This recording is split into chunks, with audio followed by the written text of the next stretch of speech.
Hi, I'm Samantha Senabaratna. I'm a cookbook author and a food stylist, and today I'm gonna show you how to make a really excellent fish sandwich. So it's crispy fish, a tangy dressing, all wrapped up in a super soft, delicious potato bun. Let's get started. The first thing we need to do is toast our beautiful potato buns. I'm in New York City, so I have Arnold potato buns. If you are in the Midwest, you're gonna see Brownberry potato buns, and if you're all the way on the West Coast, you're gonna see Oro wheat potato buns. We'll start with taking our nice bun out of the packaging, and I'll split it and then just put it on a sheet pan. I like to toast them because they're so nice and pillowy and soft, and toasting them gives that extra delicious crunch. Okay, so I like to brush them with some melted butter. That just helps them get nice and crispy, and I do it under the broiler so that I can do all of them at once. I don't like to put them in the toaster though, because I don't want both sides to get crispy. I want half of it to be crisp and half of it to be soft. Trust me, you're gonna want all these textures. How good do they look? Toasty and buttery. That yellow color is so appealing. So now we can make our sauce, and the special ingredient in our sauce are these delicious banana peppers. I chose banana peppers because I like how tangy they are. They're sort of salty and tangy, they're not spicy. If you wanted a little spice, you could certainly add some. You could use pepperoncini. They're tangy and they're spicy, but I like banana peppers. I love them in my salad, so I always have them around. So we're looking for about a quarter cup. Cool. Now that'll go into my bowl. And to that, I'm adding equal parts of mayonnaise and sour cream. The mayonnaise is gonna make it nice and salty, and the sour cream is gonna make it extra creamy. Yum. Then we'll add a little bit of Old Bay seasoning, so about a teaspoon. And Old Bay is really just a mixture of celery, salt, and paprika. So if you don't have Old Bay, you could just throw those things in. And a little bit of salt and a little bit of pepper. And that's it.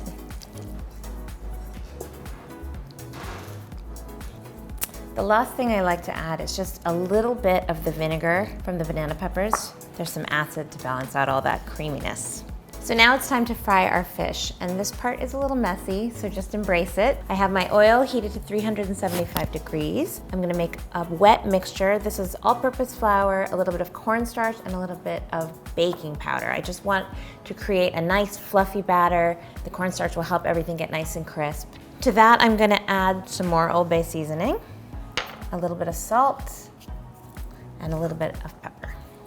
We'll whisk that together, and then add 1 whole bottle of your favorite beer. Whatever you have is perfectly fine. I'm gonna add a little bit at a time, trying to avoid lumps, but lumps happen, it's no big deal.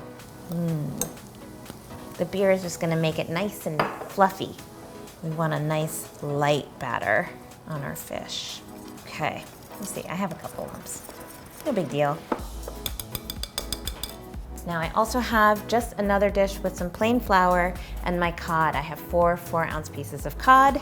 They can be sort of thick steaks, and you want them all to be exactly the same size so that they're done at the same time. Now I have all of my things right by my fryer, because basically once she's dipped in the batter, you have to go right into the oil. You can't put it down. So we're ready to go. I have my piece of fish into my batter, like so. And then I like to do it into the flour and then back into the batter again, which seems crazy, but I just want to get a nice, thick, delicious layer of crispiness on that fish. And directly into my oil. These will cook for about 3 minutes until everything is golden brown and the fish is cooked through. So I like to do this strange thing where I put paper towels on half my tray and keep the other half open. This way, I'm thinking some of the oil will absorb into the paper towel, and then I can move it over here so that the air circulates around it and it doesn't get soggy. Okay, let's finish our fish. 2 more pieces. Look how nice these look. They're nice and golden brown, evenly cooked. So these have sat for a few seconds on the paper, and I'm just gonna move them off the paper now. I wanna make sure they stay nice and crisp. They look so good. And now we can build our sandwiches. So I'm gonna put a piece of fish on each bun. This is not a delicate sandwich, it's pretty serious. Okay, and now we'll top it with some shredded lettuce. That for just a little more freshness.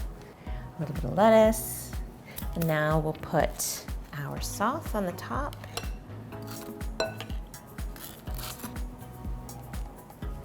Oh my gosh, it looks so good, and you should hear it. The crispiness, so great.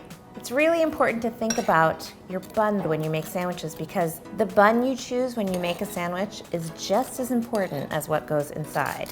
I chose these potato buns because the fish is really crisp and also really delicate, so I wanted a bun that sort of yield easily, so we wouldn't make a big mess and would just create a nice contrast in textures. All right, this is the best part. I get to eat a sandwich. Look how good that looks. It's gonna be a big bite.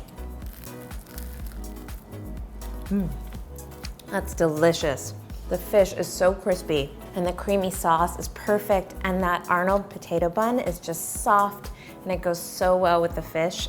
This is my dream sandwich. Yum. The right bun, it makes all the difference.